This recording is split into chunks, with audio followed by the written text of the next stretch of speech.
Hey everyone, welcome back to the Emotional Man Weekly Podcast. I am really excited to have Kevin Palmieri on the show today. He is the founder, host, and CFO of the Next Level University podcast, which is both a podcast and a company. He also does a lot of coaching for any of you out there who want to start podcasts or improve your podcast. He is the man. He's also happily married and a two-time cat dad. Their names being Fudge and Ace. And I think even has a picture of them that he can little pull up and show us. There they are. There they are. Welcome to the show, Kevin. Joseph, thank you so very much for having me. I appreciate it. I'm excited. I love the energy. I love the mission. I'm ready to jam with you, my friend. All right. Thank you. So talk to me about Next Level University. I know from when we first started talking, this wasn't being a podcast coach or a podcast company wasn't initially what you had set out to do. So talk to me about how this kind of developed and why you got into it in the first place. Yeah, I had no idea for most of my life what I wanted to do. So I happened upon podcasting, speaking, coaching, the stuff, being an entrepreneur. That was never the plan for me. I never had plans to do any of that. When I was younger, I was in high school and I knew I didn't want to go to college. I had no idea what I wanted to do, but I knew I don't think going to college and spending thousands of dollars a year to try to figure out what I wanted to do is it for me. So I started working a bunch of different odd jobs. I was a gas station attendant, personal trainer, truck driver, forklift operator. I went to the fire academy. I did many different things. Many things. I was trying to figure it out. I wanted to be a professional fighter at one point. So there was a lot of things going on. If you fast forward to seeing me in my mid-20s, I had landed a job in an industry called weatherization. So we would go into large state or government-owned buildings, and it was our job to make them more energy efficient. I was making anywhere from $60 to $120 an hour because we were working for the state. So I was getting paid by the state. Awesome. No college Yeah. degree. I'm in. I'm going to accept that. And if you were to look at me when I was 25, you would see a man who was in the best shape of his life. I had just won a bodybuilding show. My girlfriend was a model. I had a sports car. I had a high paying job, new apartment. I had all the measures of success, but I was very insecure internally. I was not well. My mental health was struggling. I was just uncertain is probably the best way to put it. I was a shadow of a man at that point. My partner ended up leaving me because I was holding her back subconsciously from chasing her dreams. And when she left, that began the spiral of just finding out that rock bottom is not as low as you can go. Rock bottom also has a basement. I dealt with suicidal ideations and I ended up starting a podcast and then leaving my job to go all in on podcasting and fell in love with it. I just fell in love with helping people. I fell in love with having deep, vulnerable conversations that a lot of other people weren't willing to have because I truly believed it would help. I really did. I'm in this for the impact more than anything. And that was in 2018. So in 2018, I left my job and I began being a full-time podcaster, trying to figure out how to make money, how to turn this into a business. And that was it. I was hooked. I love helping. I love serving. And then from there, it was, okay, how do we turn this into a business and actually make this sustainable and create revenue and all that stuff? So there's several things I want to unpack here. First Mm, off, you talk about you had all these kind of measures of success. You have this great physical body, you have this girlfriend, you have this good paying job. So why do you think you called yourself a shadow of a man when that you were subconsciously holding your girlfriend back from her mm. goals? So unpack why you decided, why was it you felt that way? So two things. I had put so much emphasis on external results fix internal voids. Mm. So I had spent so much time saying, well, if I get jacked, everything else will probably just work itself out. Oh, that's not the case. Okay. If I have a beautiful partner, this is going to be, everything else is going to be fine. No, make a lot of money, have a nice car. What I always liken it to is there is a door in front of you and you try all these different keys. And eventually you get to the end where you say, this is definitely has to be the key.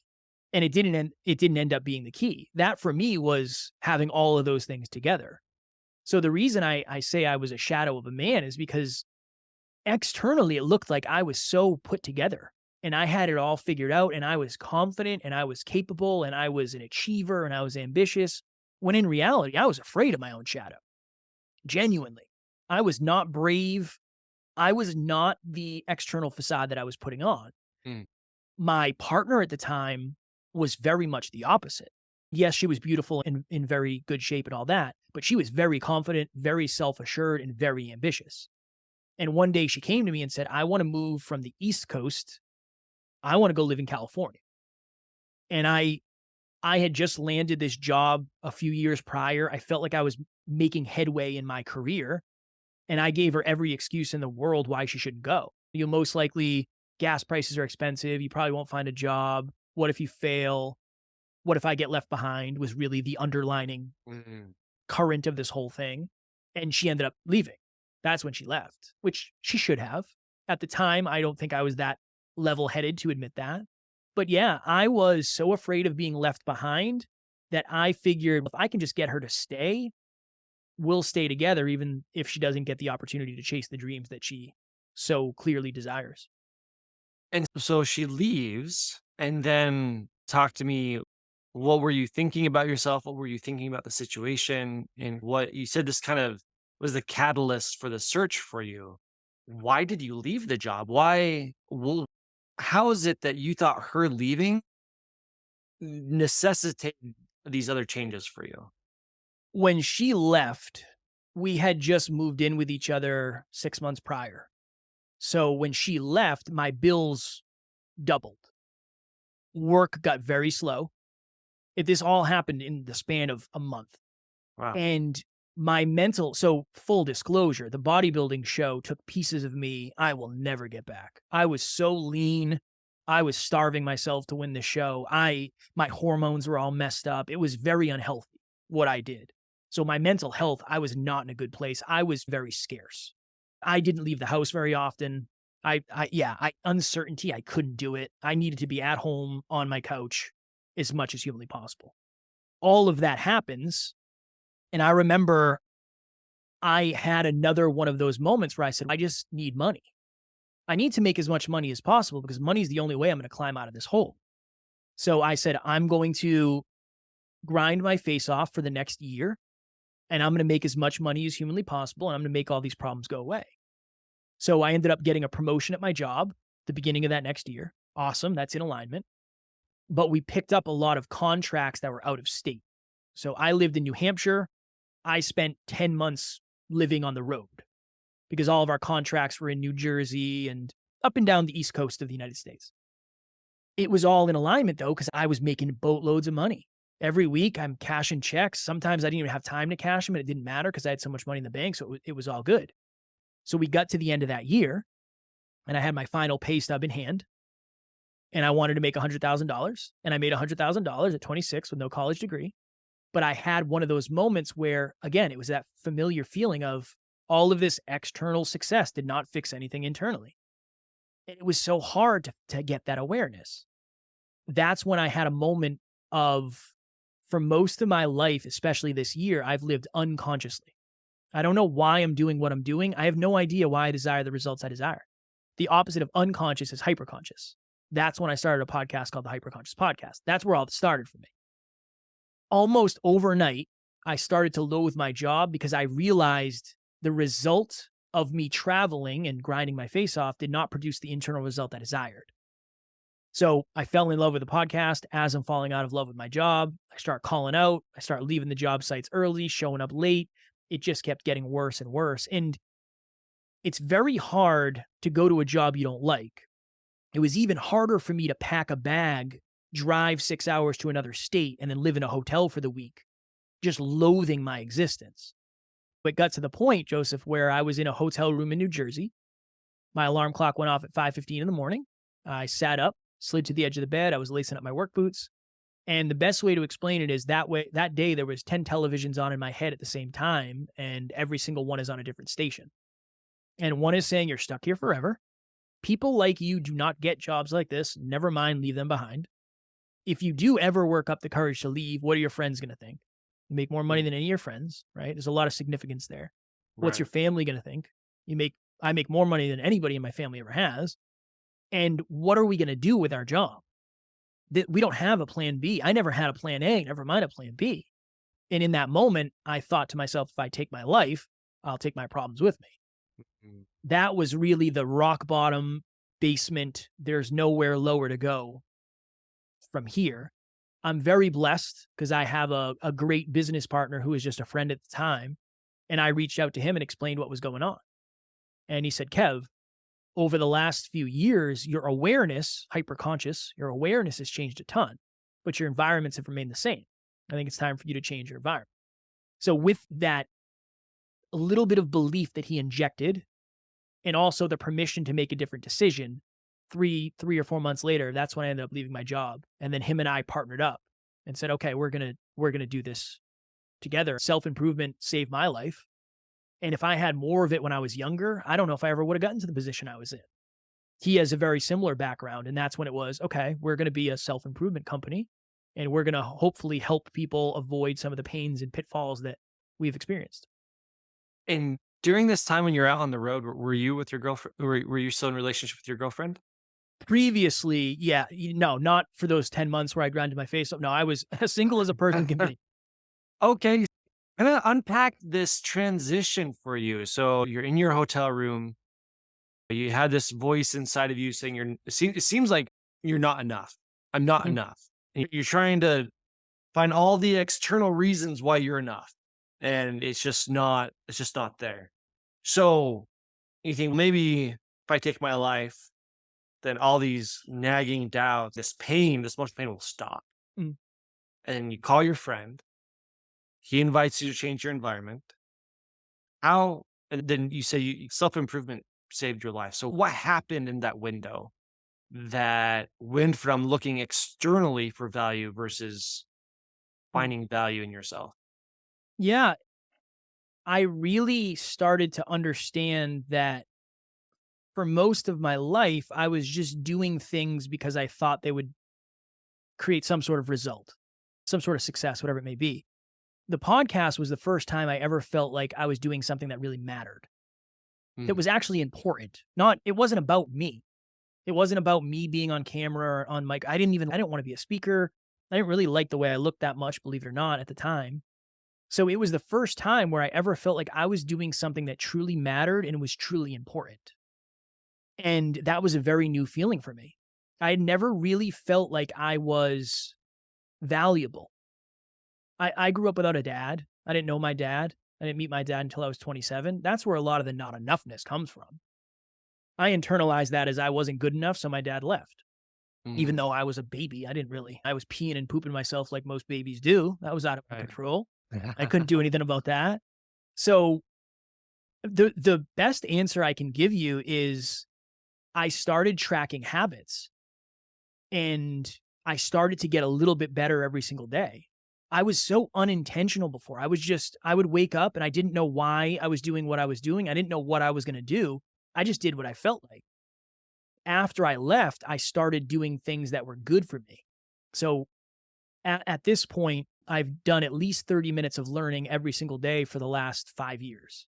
I haven't missed a day. It's such a pillar of who I've become because you are what you consume and you become your habits. So that's the best answer I can give is I started doing things that would actually improve my life, not just make me feel good, Mm, not escape the pain, not escape the discomfort, not escape the fear, pouring into myself so I could actually get better and become more competent. There was a time, Joseph, where, and this was very shortly after I left my job, I had moved in with one of my best friends. He's a dream chaser. He's an entrepreneur. So we moved in together. It was awesome. And one day he was gone and I was walking around the kitchen and I was the brokest I had ever been. I was the most single I had ever been. Nobody cared that we were podcasting. There was more people making fun of us than supporting us at that time. But I remember I had a moment where I was actually proud of myself. And that's when it locked in of, okay. Yep. This is why we're doing this. I'm proud of the man I'm becoming. I'm proud of the work I've done on myself. And I'm proud on the impact that we're having in the world, albeit a very small amount, but we are trying to do something that I think is I just think it's valuable. And I think it's something that I needed when I was younger. And I just really want to be the person that I needed. And that's when it all locked in for me. And then from there, it was mostly just suffer through being a broke entrepreneur for the next 3 years. Uh, so when did you meet your wife? I met my wife so here's, this is an interesting thing. I actually met my wife a year or two after that breakup.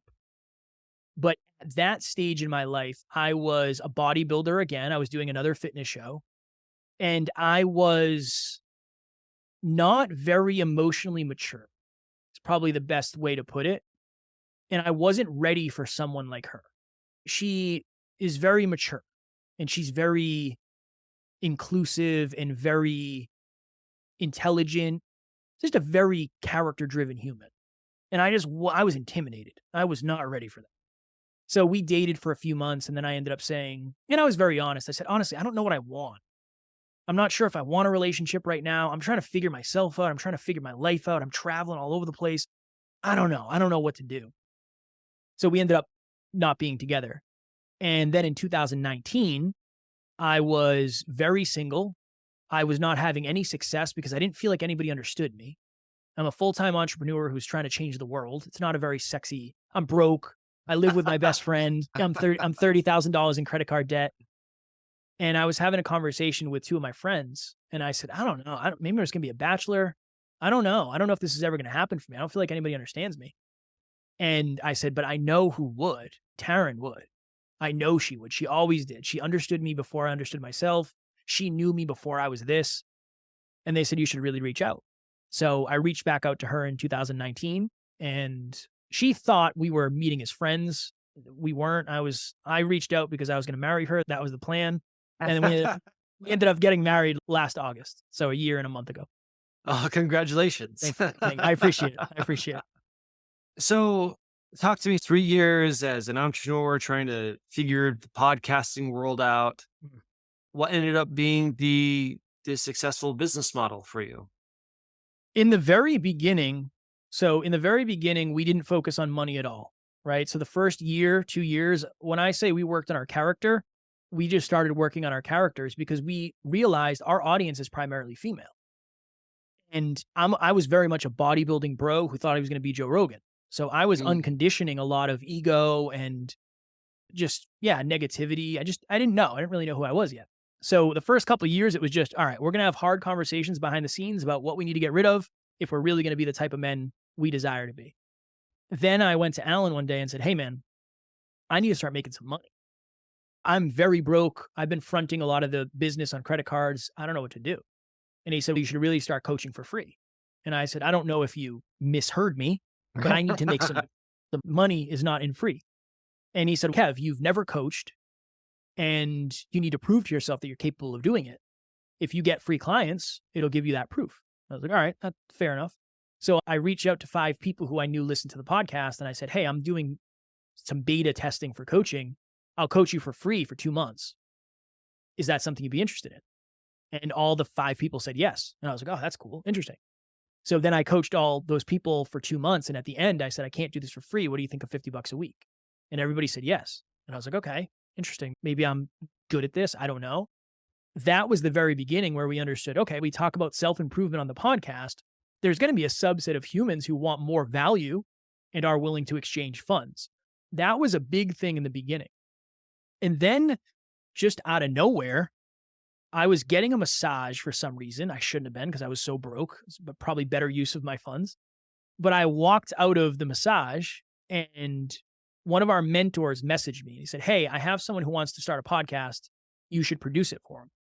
And I was like, I don't know what you're talking about. I don't even know what you mean. And we were probably 300 episodes in at this point.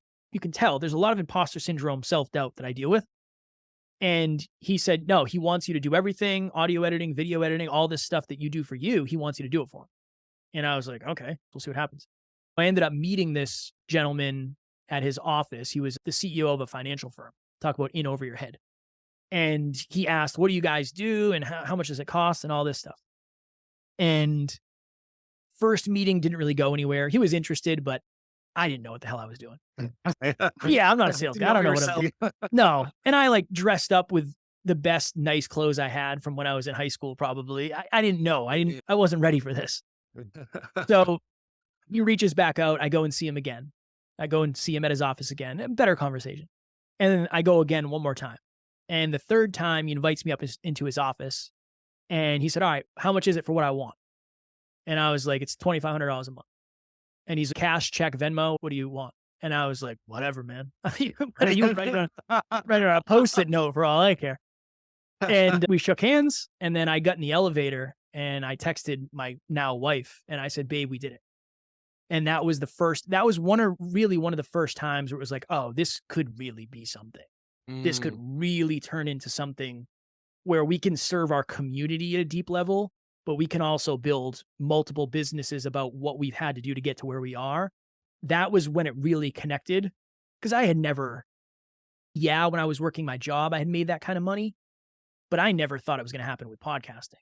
right. Yeah, that was the first podcast production client we ever got that actually made me realize this could be a separate piece of the business. And what point did you feel confident enough to marry your wife? Most of the lack of confidence was financial. Mhm. I didn't, when I say I was so broke, my car broke down and I couldn't afford to get it fixed. And I would literally be driving to the podcast studio that I couldn't afford that we purchased, rented. And when I say my car used to stall at red lights or stop signs, it would just shut off. And sometimes it wouldn't start back up. My brakes were shot. I was driving to the studio in a car that I couldn't even get an inspection or registration done on because it wasn't going to pass. It was broken. I was afraid that I wouldn't be able to provide for her more than anything. And that still drives me. That's one of the reasons I work as hard as I do. I work very hard, but I want to take care of her. And she's never asked for that. She doesn't desire that, but I desire that for her. That's important for me to give her that financial security. It was when we started making a little bit more money when I knew, okay, we can actually afford to do this. And it's not going to be her paying for everything and me feeling terrible about it and feeling insecure. That's really when it landed. It never was about lack of skills as a partner. It never was that for me because I have a firm belief that there's nobody on the planet who can treat her like I can. I do. I have to have that belief. I work so hard on this, right? But it more was the circumstantialness of we can't go anywhere to get married. I can't afford a $10,000 wedding. It was really that for me, more financial and circumstantial than anything. You mentioned something, and I feel like a lot of entrepreneurs, gosh, I bet every single one of them have felt, Hmm.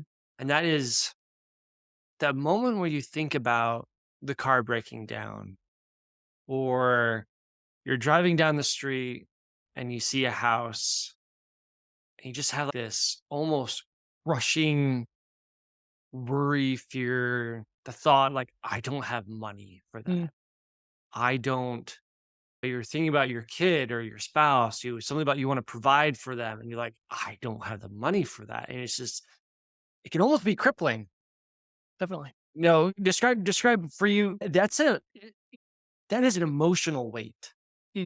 Describe for me, what was your experience with, if you ever had those thoughts, what were the feelings that kind of were associated with them? And how did you move forward?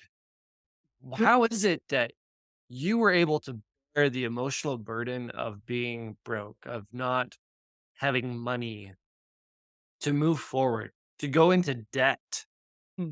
to bear that risk? Talk to me. How did you manage that emotional weight, and what got you through it?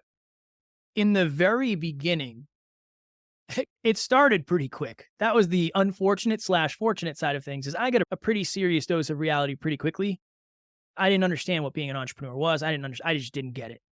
In the very beginning, I remember having the moments where I would think to myself, I just have to find a way to get to the end of the week. Mm. I just need to make enough money to get to the end of the week. And then, okay, if I can do that 3 times after this week, I'll make enough money to get to the end of the month. All right, cool. Let me do that. Let me do that. Let me do that. That was the very beginning. I've said this to my business partner before because I don't really think he understood. He's a natural entrepreneur. He doesn't care about money. He'd live under a bridge. He doesn't care. He doesn't care. And he's not certainty driven at all. He's a visionary genius who doesn't care about the now to a detriment. I'm very blessed. I'm very blessed. But I told him one time, I said, Alan, I don't think you understand. the first 2 years took pieces of me I will never get back. I was having panic attacks regularly. I had never had anxiety before. I thought I was going to die multiple times. The amount of pure suffering that I endured over the first 2, 3 years, it was martyrdom, the level of sacrifice and struggle and pain and insecurity and imposter syndrome. It was brutal. I didn't have anything else. I traded everything else for this. I lost friends for this. I got laughed at for this. I didn't necessarily believe I was capable of doing what it was going to take. But the belief I always had, Joseph, was if I can make it, it will be worth it. Mm, I always believed that. I never, ever doubted that once. I never doubted that. I did doubt if I could do it physically, mentally, emotionally, spiritually, for sure. But I never had a doubt that it would be worth it. That's what got me through. That's one of the things. The other thing is I have an amazing business partner. I do. He's the best. I cry talking about him all the time. He's the best. So that was big. Having somebody that believed in me more than I believed in myself, instrumental. Couldn't have done it without him. Wouldn't want to try. Wouldn't be here today the way I am. Absolutely not. And then the third thing is, and this is a heavy weight too. I don't want to let the community down. This isn't about, it's not about me. It's about being a positive, balanced, masculine energy for the infinite amount of humans out there that need it. That's what it's about for me. I'm willing to suffer because I know it'll be worth it. I know getting those messages. You're a podcaster. Well, you get those messages. Wow, somebody did hear that. Wow. Or sharing that I had an addiction to porn. Somebody reached out. Oh, wow. Okay. That it's always been about that. I never planned on making this a business. I never planned on being $1 million company. That was never why I started this. It's awesome. It's cool. Doing all that stuff's really cool. But for me, it was always about the purpose of being the type of person I needed when I was at my lowest point. That is how I try to operate. This is my legacy, quote unquote, is not what happens after I die. It's what happens when I leave the room, when I leave the conversation, when I leave the text message. That's really all you have. If you're watching or listening to this, you most likely have never heard of me and you may never hear from me again. This is all I get. I get one shot to be me and hopefully impact in some way. So that's really what got me through is number one, you can't quit because I have never quit tattooed on my arm. So that's a built-in mechanism to not quit, right? That's part of it. Number two, great business partner. He never would have let me quit ever. And I'm glad we didn't. And number three, I did believe more than anything that it would be worth it if I just kept going. And I would regret it horribly if I went back to something else. I would regret it horribly. I could never imagine my life without this. So what's been the challenges as you've been married for a year now? You're running $1 million company. What challenges are you experiencing now when you're doing this in relationship with a spouse? Communicating what someone else might not understand, I would say is one. There's a level of pressure and responsibility that unless you're an entrepreneur, you're not really going to get. Balancing family life with fitness. So I exercise 6 times a week. We do 7 episodes a week. I have another podcast where I do an episode a week and I'm on 10 other shows a week. And that's just that. That's not including coaching calls and business meetings. So yeah, it really is the juggling act of, oh, the business is growing a ton. I'm out of shape. Damn, lost again. Or I'm in really good shape. I haven't had a date night with my wife in 2 weeks. Damn. Okay. We got to fix that. It is. I don't believe in balance. I don't think balance exists really. I think life is a never ending juggling act of the priorities that you value and then forget about. And it's just rinse and repeat that. So that's been a big one. Trying to be as hyper productive as possible, but also hyper present with my wife. Those don't usually line up very well, obviously. And then having the opportunity to make sure that I'm doing the things that I don't necessarily think of on my own, but are very important to her. So we're going to Belgium next week. Traveling for me is challenging as a business owner, right? It scares the hell out of me, honestly, at times, but I know how much that fills her cup. So that's a big thing for me too, is just making sure that I get my cup filled every day. I get to do this. I'm so grateful. I'm blessed. I also have a relationship that has different cup fillers, Mm, making sure that I'm doing my job as a partner and a spouse and the household and all that stuff as well. That's definitely a challenge. And then the other thing too is my wife doesn't care about money. She doesn't care if I'm the most successful person. That's not what she loves about me, which I appreciate and I'm grateful for. But I do want to have a successful business and change the world and all that. So yeah, that's part of it.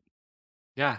So one of the questions we always like asking near the end of the show is measuring success Mm, as a family. So for example, in our businesses, we have KPIs, OKRs, ways to really measure whether or not we're winning at the game. And it can be so easy to get distracted, sucked in into winning the game, mm, growing the company, seeing the bottom line improve, getting this positive feedback where you're having impact on people. You're getting these text messages. And how's it that you can measure success in your family such that you get the signal when that glass ball is getting close to being dropped? mm. When you talk about a juggling act, there's rubber balls, there's glass balls.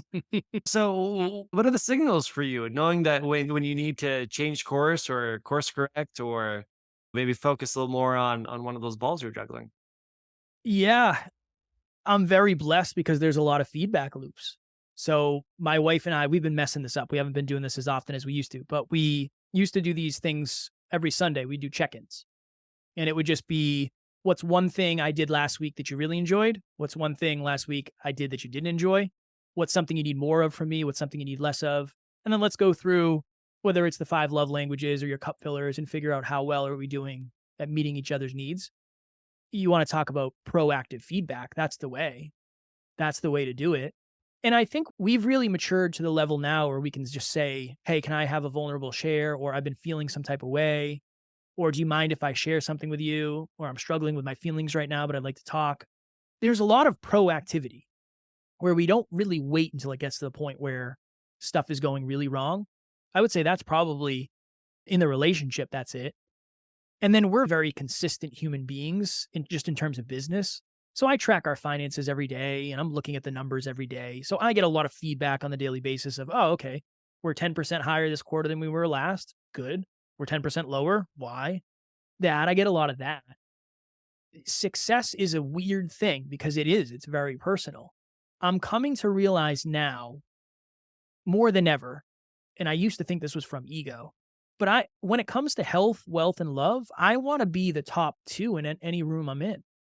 I really do. Not because I have to be a billionaire, not because I have to have abs on the beach, but I think that's what success means to me. I don't feel successful when I'm not in shape. I feel ashamed. Not because I'm not capable of it, it's because I haven't been putting in the work. It's nobody else's fault if I'm not in shape. It's my fault. It's my responsibility. So I wear that as a heavy weight. So I have the belief that I can have one of the best relationships on the planet. Why not? I'm willing to work that hard. My wife is too. I'm willing to believe we can have one of the most successful businesses on the planet. Why not? My business partner and I are willing to grind our faces off. And I can definitely be in really good shape. Not one of the best on the planet because there's a lot of other people that are way better and way ahead. But if you were to think of it, if you're 1 in 100 when it comes to your business acumen, you're 1 in 100 when it comes to the quality of your relationship, which is obviously subjective, and you're 1 in 100 when it comes to fitness, you're a pretty rare human being if you have all 3 of those. So, yeah, that's really what success means to me. It means really getting to the maximum level in health, wealth, and love. Because I think that's what, at the end of the day, we're all after anyway. Well, thank you, Kevin. Thank you for being willing to dive down deep into the vulnerable past and sharing your experiences, sharing your thoughts. Of course. If there's any podcasters that listen to this show, who do you try to serve in terms of, because obviously you run a podcast university, who is it that you're trying to reach, and what's the best way they can get and learn more about you and get more of you? I appreciate it. I appreciate it. Most of the people that we serve are self-improvement podcasts. So they're usually people who want to have a really big impact, but they're not really sure how to do it. And they're realizing, oh, this podcast thing is not what it's cracked up to be. It's a little bit harder than I expected. So we've learned those lessons the hard way as well. Yeah. So it's usually business owners, entrepreneurs, solopreneurs who want more impact. and they just don't know how to do it, you can just go to nextleveluniverse.com. It'll have all my information. Or you can shoot me an email if you want, kevin@nextleveluniverse.com. Happy to offer anybody listening a free 30-minute call. It's not a sales call. Just I'll literally share with you what I've learned over 2,000 plus episodes. I'd be happy to add value if I can. Awesome. Great. Well, everyone, this has been Kevin Palmieri, founder, host, and CFO of the Next Level University podcast.